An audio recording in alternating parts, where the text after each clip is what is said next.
All right. Y'all ready? Y'all ready? Are you ready?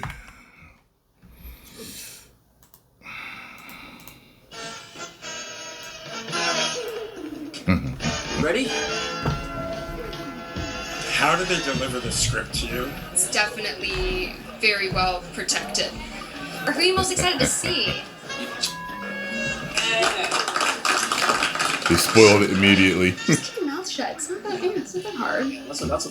That's good advice. Yeah. Good advice. Yep. She's the villain, but like, there's a reason to her madness. Okay. Is that a spoiler? Yeah, big spoiler. Back to things. You're fired! Yeah. You're fired!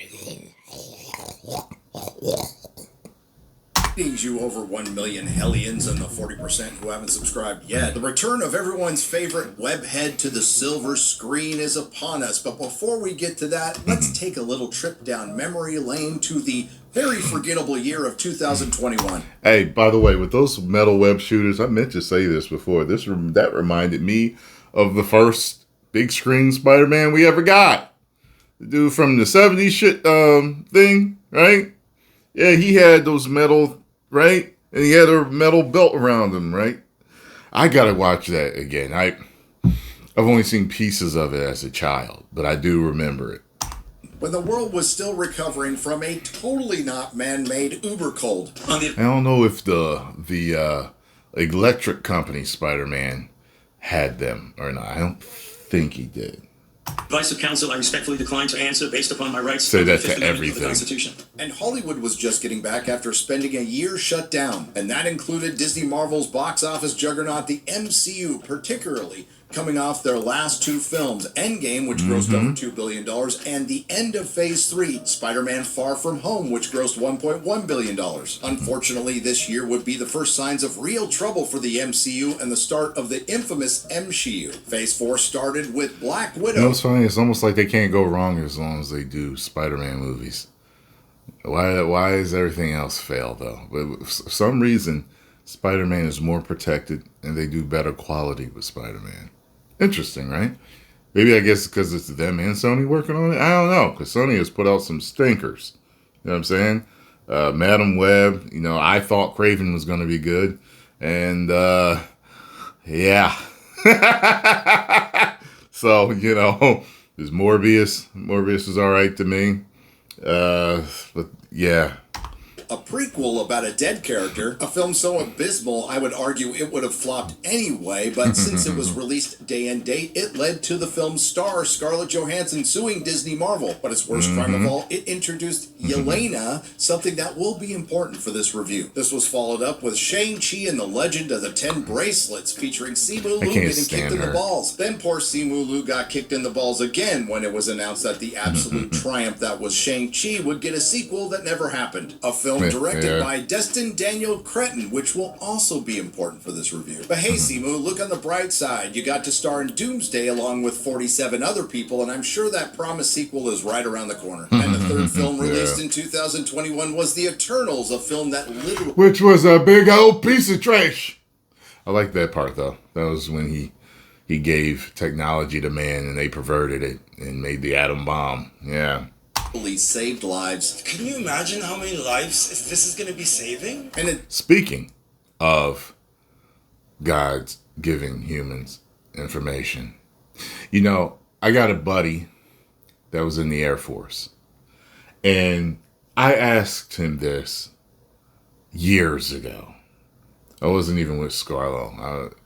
Years ago, I asked him this, and I said to him, all right, you're in the Air Force, what's up with the UFOs? And he was like, I don't know nothing about that. He said, but I'll tell you this. He said, there's a gap in our knowledge.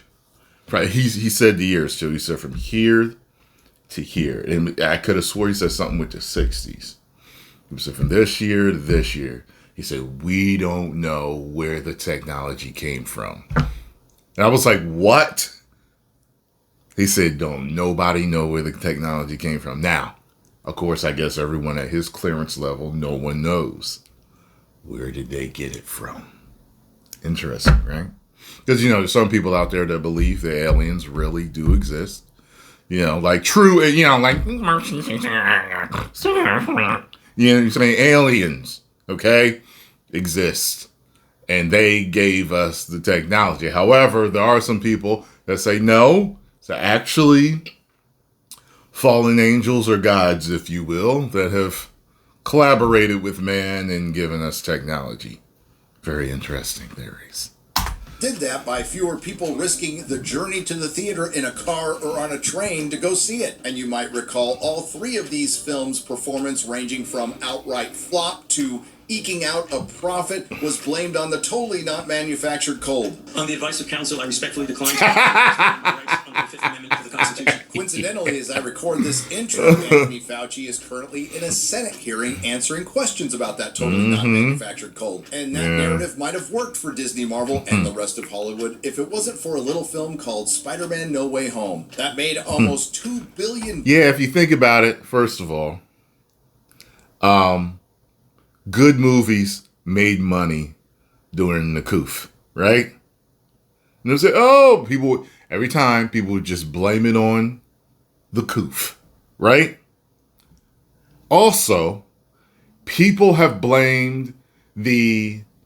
partially blamed why superhero movies don't do well or haven't been doing well on superhero fatigue.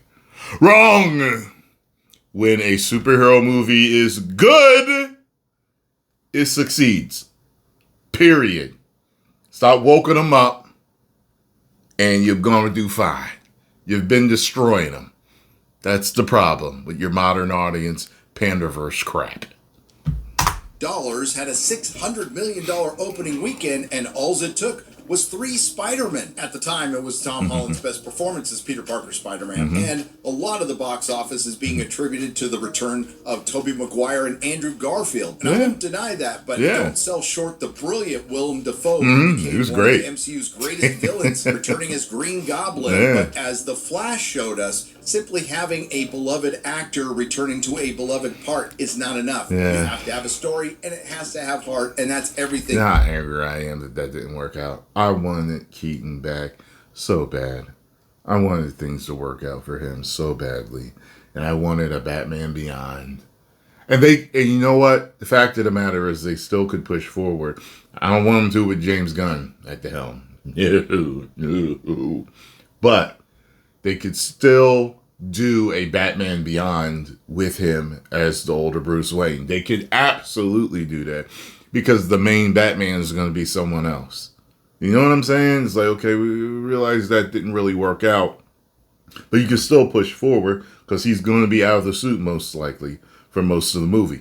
If they did it like the animated series did it, you're going to see partially him fighting crime, older and having those heart problems, and then deciding to quit after having that heart attack. But I want that. I want that so bad, but it can't be done. Fine with Reeves doing it, fine with Snyder doing it, fine with other directors doing it. But, I want to come in and do a superhero movie, James Cameron. Because he was supposed to do Spider-Man. And Cameron don't miss. He don't miss more than Nolan don't miss. Okay? Like, if you gotta bet your money and you want $1 billion movie, give it to Cameron. I would love to see Cameron do so many different superheroes. I'd love to see him try Spider-Man. Love to see him do Batman. Love to see him do Superman. But, all right. Spider-Man No Way Home had, despite its flaws. It was a crowd pleaser, and I still love it. So it was a foregone conclusion to get a sequel that surprisingly took over 4 years to get here. And as you know, after Spider-Man No Way Home, things didn't get any better for Disney, Sony, or Disney Marvel, despite a couple of successes. As a matter of fact, they've gotten a lot worse. After Madam Web, Venom Last Dance, and Craven, Sony decided to stop making Spider-Man films without Spider-Man, with the exception of Miles Morales. And the MCU was scrapped everything involving Kang so they could bring back Robert Downey Jr. to play Doctor Doom, Chris Hemsworth as Thor, and Chris Evans as Captain Shirtpants. This brings us to the year of our Lord 2026, the second year in a row that the MCU was... Captain America looks emaciated, man. He looks... it looks like they might have got him off the street Like Chris Evans really, you know what I'm saying? Meanwhile, I'm gaining weight. Man, I hope he pulls it off, man. Because in the trailer, he looked like normal him from Infinity War or Endgame. Why now does he look, unless they did that to him? Like, that's a possibility. No, wait a minute. When he was on stage, he looked the same way, right? Yeah. Hope it works. Gonna turn things around because 2025 didn't work out so well, and they are gonna start it with a Sony film, Spider-Man Brand New Day. Now, keeping in mind that my take on the box office juggernaut that is The Odyssey went against the vast majority of corporate critics and the vast majority of humanity, here's my review. On the advice of counsel, I respectfully decline to answer based upon my rights under the Fifth Amendment of the Constitution. I wouldn't do that to you guys. Now, on to the review. Spider-Man Brand New Day, a title that I absolutely loathe, but that has everything to do with the comics and nothing to do with the actual film, is being reported as a mixed bag, and that is not entirely untrue, but it's a mixed bag that I enjoyed. Yeah. My fan, Man God. Yeah, it was trail mix that was actually good. And I don't like trail mix. I'd rather eat things separately. Okay? Goes on a little bit for this one? Absolutely. Does it have too many characters? Yes and no. Does it have two completely different movies in one? Kind of. Does it have a character or two that could be removed from this film and damn right change? Yes. Does it feature that overused brand of Marvel humor? Surprisingly, very little. Does it have the... There's a scene that happens between her and Spider-Man in here where, because I believe he talks spoilers too, where she tells him to take his clothes off to get into this hot tub or whatever it was, some sauna tub, some bathhouse crap she was doing. And someone had mentioned if it was reversed and it was him in the tub and he told her to take her clothes off, the people would have been losing their minds online. I thought that was interesting. It was like, so what type of humiliation ritual was this for Spider-Man? I was like, I didn't think about it that way. Yeah. Interesting. A misunderstood and victimized female antagonist. That would be a big yes. Is Spider-Man a side character in his own story? No. That would be a big no. Is it ultimately a story about being a hero and heroism? Thankfully, yes. Yeah. And the most important question outside of is this movie actually worth going to or not is, does Tom Holland finally graduate from Spider-Boy to Spider-Man? And I would say yes. I would say yes. He's on his own. He's got his own machinery that actually stitches his clothes up. He's got his own tech. It's kind of interesting. Like somebody has said that basically this was a DEI checkmark. There's a cop in there that he keeps talking to throughout the film. Doesn't talk to her that much, but he talks to her. She's like, she's Hispanic, but she actually looks black. She's kind of Afro-Latina or whatever. She's got a couple of children. It made me think it was going to be Miles Morales' mom. She never speaks one of the children's names, though, I don't think. I think one of them, but not the other. I don't think she says the son's name. Although the son didn't look like Miles at all. So I was like, so they don't say that, but she's kind of like his connection to the police in this, you know what I'm saying? Like, I don't know. It's, she wasn't needed in it at all. She wasn't needed in it. I feel like she didn't really even help him. He helped her. He was always getting the bad guys, but I don't know. It was one of those things where like the character wasn't needed. Neither was Yelena. And the Punisher didn't need to be in there neither. Like, all of them didn't need to be in there. It's kind of interesting that they brought in Jean Grey the way they did with this. They didn't have to do that. They could have had him just fighting a Spider-Man villain. Like, a lot of what was going on could have been replaced with other characters and kept it mainly a Spider-Man movie. But it didn't feel like Superman 2025 did. Superman 2025 kind of felt like a Superman movie. Like, there was a lot of characters in there where it's like, felt like a teen movie more than a Superman movie. But this definitely, it felt like a Spider-Man movie to me. That would be a yes, and I would also argue, despite this movie's flaws, that it's his best performance as the character. I he's can't good. undersell how good he was Tom in is this really movie, and whatever else is wrong with it, it ain't him. Set 4 years after the event. Tom convinced me in the first movie, in Homecoming. You know what I mean? I had never seen him act before, and when I saw him act, and what really helped was when he got buried in the concrete, the emotion he had when he was trying to push himself out of all of it. I was like, wow, this kid's good. You know what I mean? He already, was good throughout the movie, but, it's certain emotional things that really draw people in and to where they can see your range. You know what I mean? And I was like, oh, this kid's good. Sense of No Way Home, when Doctor Strange cast a spell to make everybody forget that Peter Parker was Spider-Man, including Ned Leeds and his beloved Zendaya. In those 4 years, he's been fighting crime in solitude in New York City. Is it Zendaya or Zendaya? How does she say her name? I swear she says it Zendaya. We got this video from T. Let's see. How does Zendaya say her name? Zendaya pronounces her name Zendaya, rhyming with There's been a day. She has explained it as Zen, then day, then a. Zendaya. There it is. Okay. And completely ignoring the Wilson Fisk administration, where the Kingpin murdered a bunch of people in City Hall. While Peter is struggling with his isolation and doing a bit of light stalking of MJ, he's also dealing with a potentially dangerous evolution of his powers. And what makes things... By the way, they should have had Kingpin in this. And I heard it's an issue with Sony or something. It doesn't make any sense for me. You can put him in a Marvel TV show, but you can't put him in a movie. I don't, for the life of me, understand that. Okay? They've got a working relationship with each other, Marvel and Sony, right? I don't get that at all. And why wasn't J. Jonah Jameson in this? And I heard he's in there for a split second, but it's like a blink and you'll miss it. Well, I must have blinked because I didn't see him. Someone said he's in the credits, but maybe they cut him out. Why wasn't he in there? He's crucial. You know what I'm saying?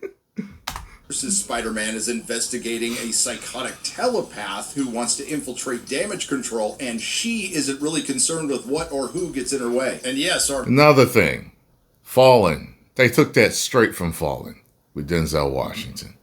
I meant to tell y'all that.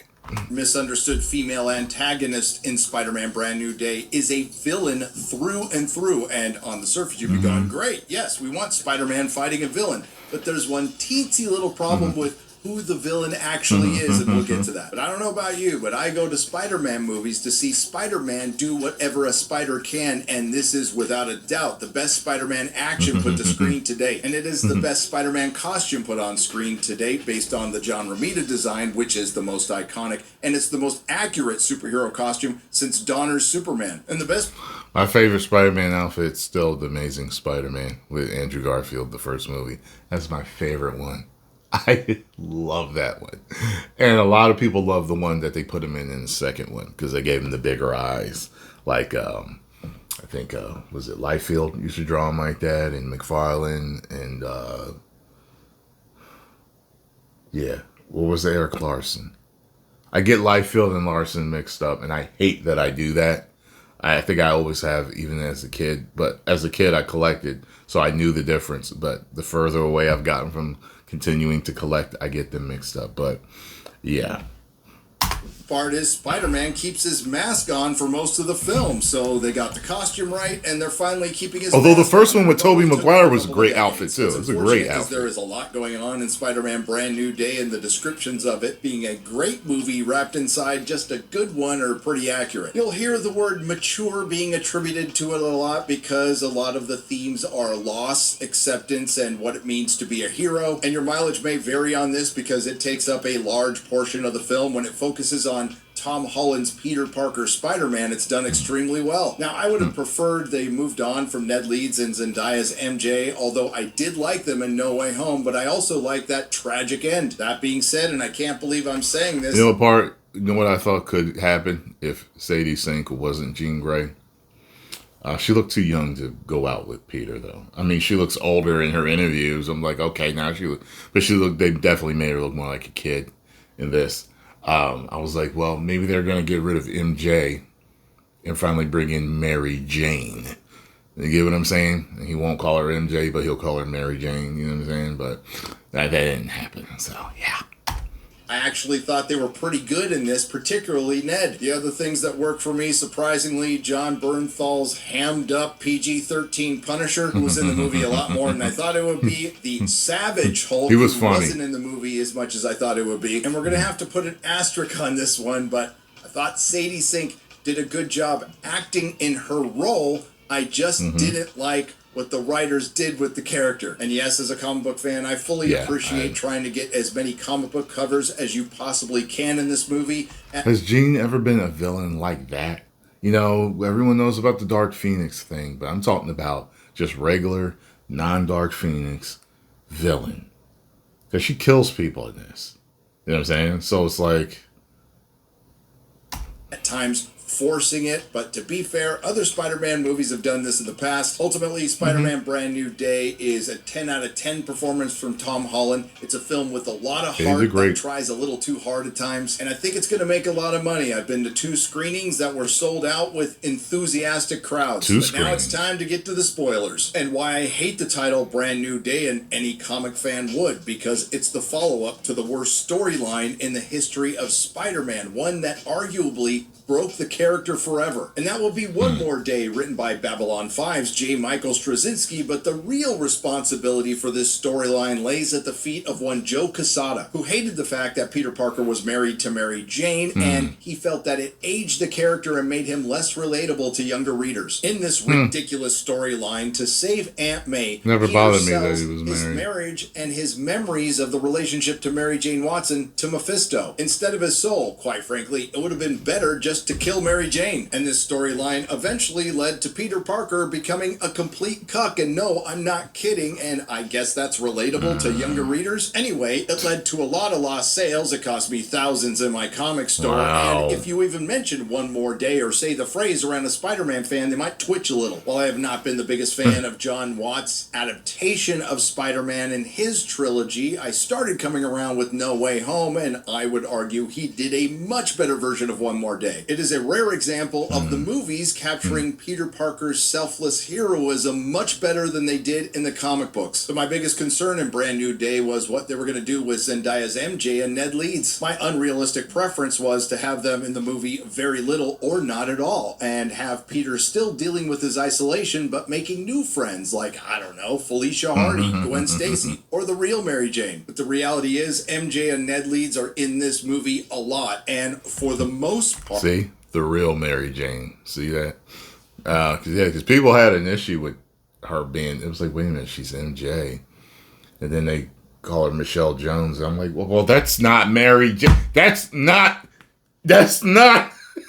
Peter Parker's girlfriend. That's not who we know. Like, is there a Michelle Jones in the Spider-Man universe at all? Or is this a fabricated character that they put in there just to do it because of the times we live in? You know what I'm saying? Like, it ended up working, kind of, but still, like, it's like you don't get Lois Lane.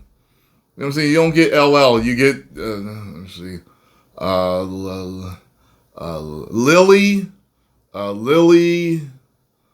Lily Lopez. You get Lily Lopez as Clark Kent's girlfriend. Same LL. Yeah.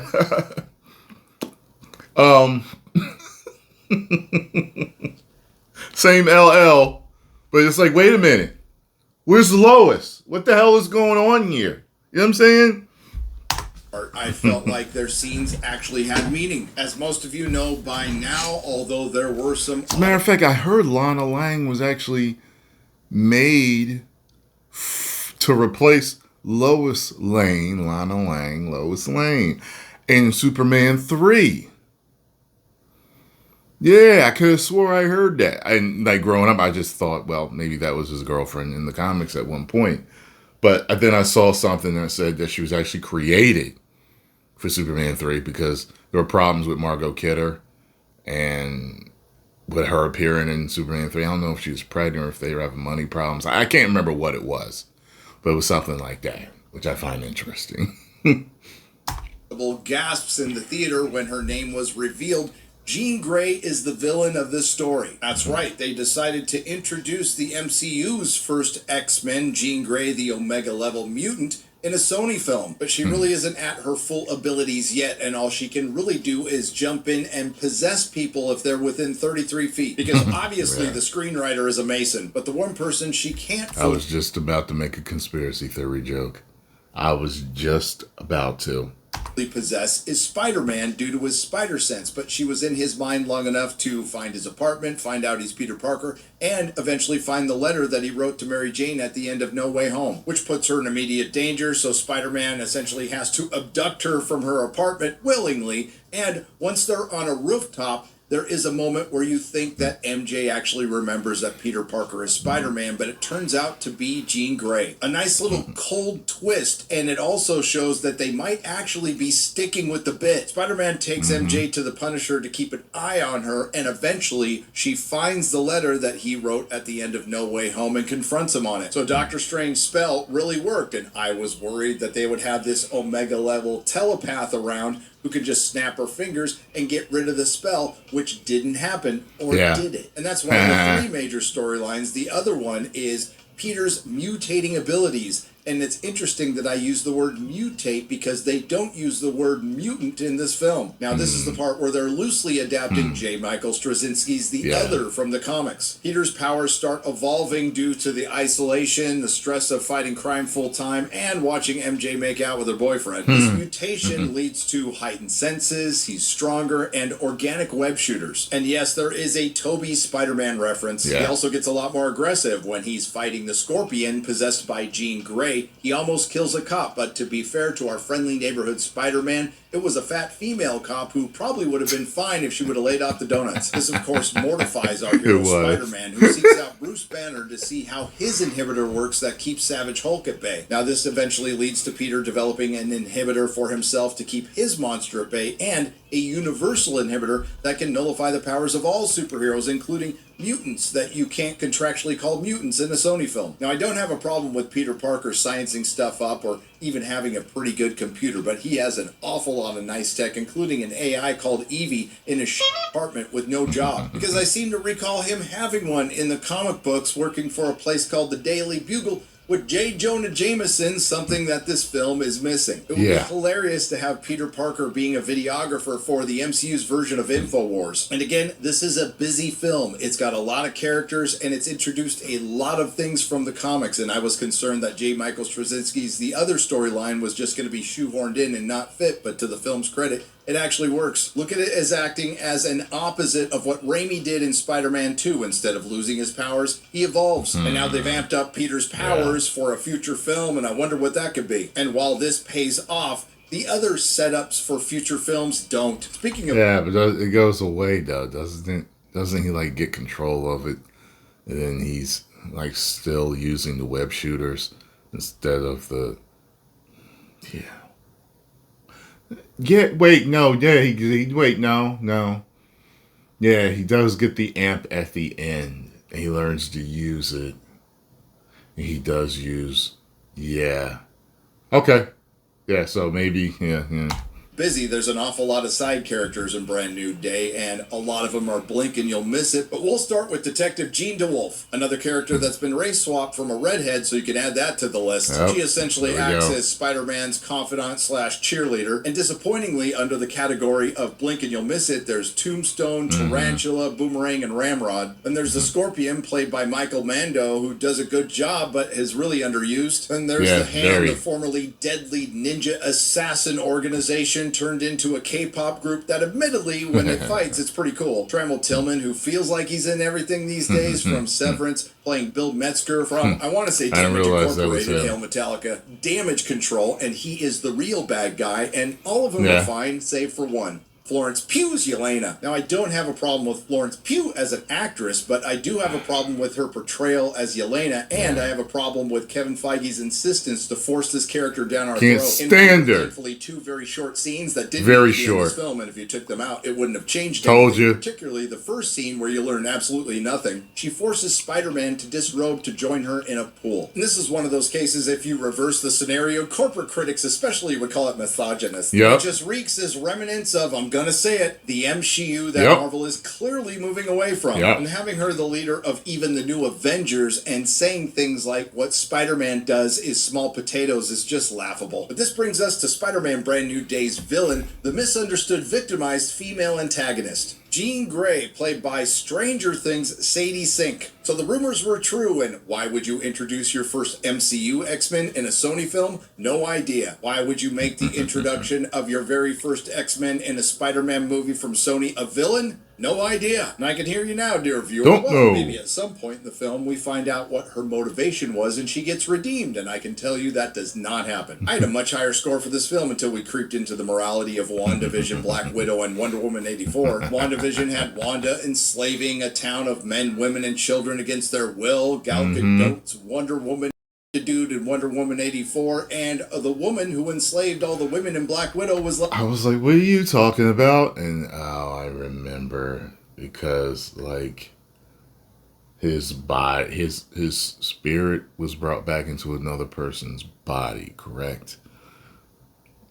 I don't know if you can call it that, but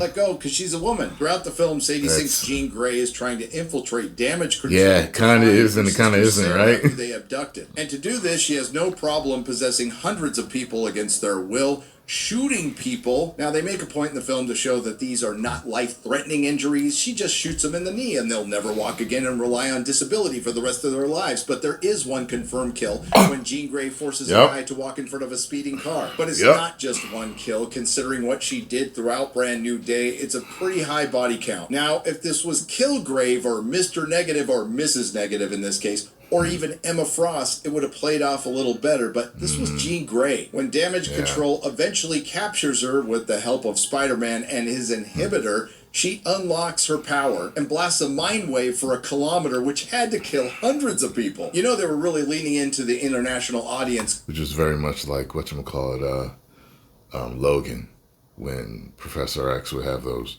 seizures and everybody would be all messed up. It was very reminiscent of that.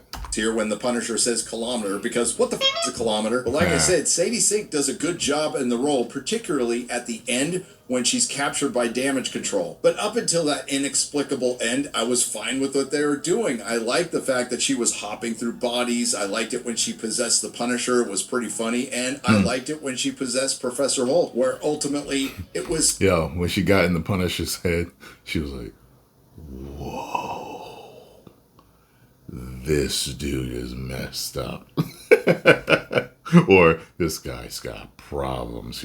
She was like astounded by the mental problems he had. Savage Hulk, who kicked her out of his head. And let me not be the first one to say, thank God Savage Hulk is back, and hey, can we maybe just not have him turn back into Bruce Banner? And I'm conflicted with the ending because I really like the Spider-Man stuff and really do not like the Jean Grey stuff. After fighting the Hand, Spider-Man takes off his inhibitor and embraces his evolution with the help of Sadie Sink's Jean Grey. And then Peter talks her down and keeps her from killing Bill Metzger by allowing her into his head so she can interact with the memory of Aunt May. But it's a good heartfelt speech about acceptance, bordering on superficial, but you also have to put yourself in the shoes of a foster kid who's probably never heard anything like that in their entire life. But the Punisher said if Spider-Man is taken down, he's going to take Sadie Sink's Jean Grey out. Luckily, he was just outside of that 1 kilometer mind wave, and he takes a shot, and Peter takes the bullet. And by the way, the Punisher was completely justified in doing this. So yes, I'm torn because it's a great scene of Peter showing his selfless heroism and forgiveness. But then after Peter recovers with the help of Jean Grey, they let her go. Jean Grey's villainous intent and villainous accomplishment in Spider-Man Brand New Day is motivated by Damage Control abducting her sister Sarah while not abducting Jean Grey when they had the chance. So they could experiment on her, which was essentially torture, and it ended up killing her. Now, Damage Control killing Jean Grey's sister Sarah certainly justifies her taking out some upper-ranking members of Damage Control, but it does not justify her I'm tired of seeing mind-raping some of these tens clips of over and thousands of over. people and The killing same some of them. one. It's not the best way to introduce the hated and feared X-Men into the MCU when they've made a pretty good case they should at the very least be feared. I think a better ending would have been like Faith in Buffy, where Jean Grey willingly turns herself in and starts to rehabilitate and, I don't know, accepting some accountability, and then you could have actually had a real post-credit scene where she's being visited by somebody in a wheelchair. It might have also been better if you just didn't have Jean Grey murdering people. If it wasn't for that, this film would have been a 9 out of 10 for me, but instead it's a 7.5 out of 10. And it has everything to do with how I feel about this being a Spider-Man movie. This is the movie for me where Tom Holland embodied the character, and I couldn't see anybody else playing him now. And it's the closest MCU Sony film to capture the essence, or the vibe, as the kids say, of the comic books I read up until Disney bought Marvel Comics and completely ruined them. And I might like this film a little bit more than No Way Home because I'm liking it for Tom Holland's Spider-Man. Don't get me wrong, Tobey is still the GOAT. And maybe pump the brakes on calling it the greatest Spider-Man movie ever made, because we all know that's Spider-Man 2 and the discussion is over. Because with that film's villain, Dr. Octopus, No Way Home. while they did make him much nicer than he was in the comics, his redemption came when he realized he did wrong, although it was an AI taking over his brain, took accountability. For me, it's No Way and Home. then did the heroic act of I know everybody sacrificing his says life it's to save Spider-Man, so millions it's of No Way people, Home for me. unlike Jean Grey. But I have to stress that I like Sadie Sink in the role, essentially playing Max again from Stranger Things. The thing that really works the most for me in this film is it hits all the emotional beats. They're not cheesy, they're not saccharine, they're meaningful. And for a superhero film, I think it does a pretty good job capturing what it's really like to be isolated and lonely, something we've all felt at one point in our lives. Sure, Spider-Man is surrounded by millions of people, where in the last movie they hated him, and now they love him, but they have no idea who he is. Yes, he does talk to people like Jean DeWolf or his AI Evie, but there's no real personal connection. And he obviously wasn't going to make any new friends because he would be potentially putting them in danger too. But don't get me wrong, this isn't a mopey, amazing Spider-Man. They actually balance it with a lot of fun. Hell, we get to see Spider-Man and the Punisher fight the Hulk. The one thing I appreciate about Spider-Man Brand New Day, whether you loved it, disliked it, or absolutely loathed it, we can have a normal nerd discussion about it. Sure, as I said, there's a little girl boss scene with Yelena, and again, there is the misunderstood, victimized female antagonist, but they don't spend the entire film shitting on the main character, like, for example, Doctor Strange Mom, or like Superman. And thankfully, and I look forward to never having to bring this Big old piece of trash. Not exactly going to happen. We don't have to waste any time talking about the message. Hey, it looks like you can make a black guy the villain again. Maybe in the next film we can have some female accountability. I was shocked. I was like, oh shit. They made him the villain. Uh-oh. Despite any of my issues, I like the film quite a bit. I've seen it twice. It got better for me on the second viewing. Gonna see it a third time, and I'm definitely gonna buy the 4K Steelbox Special Edition. Word of mouth on this film is insane, and it's killing it at the box office. But the added bonus with Spider-Man Brand New Day is by Friday, technically its third day, it's already outgrossed Supergirl's worldwide box office total. And by the end of the weekend, it might have outgrossed the entirety of James Gunn's DCU. That'd be crazy. And let's keep it going. By its second weekend, it could possibly outgross Captain African American, Thunderbolts, and Fantastic Well, we know Four it is. First Steps combined. Oh, and combined, that's a okay. good thing. So it looks like, once again, we have the answer of fighting superhero fatigue. Since Endgame, the only films that have crossed $1 billion are an aging Hugh Jackman with respect in a Deadpool movie and Spider-Man movies. 3 of them, to be exact. And without a doubt, Spider-Man is the most popular superhero in the world, which makes it a shame that the only place he's really not turning any numbers right now is in the comics. But as far as those rumors of Sony selling Spider-Man back to Disney are concerned, I'm not saying it would never happen, but I would also argue that Disney would have to pay more for just the Spider-Man film rights than they did for all of Marvel. No, Spider-Man Brand New Day is not the best Spider-Man movie ever made. Let's not be prisoners of the moment, but it is one of the better ones, and it's worth the trip to the theater. While it does have issues and lacks complexity while being busy, it makes up for that with having a lot of heart and heroism. And the heart and soul of this film is one Tom Holland, whose performance is both spectacular and amazing. Nerdrotic.com. Good job, man. Get over and follow Nerdrotic, tell him Tyrone Magnus sent you. And to you, what's the best Spider-Man movie of all time? 10 million subscribers.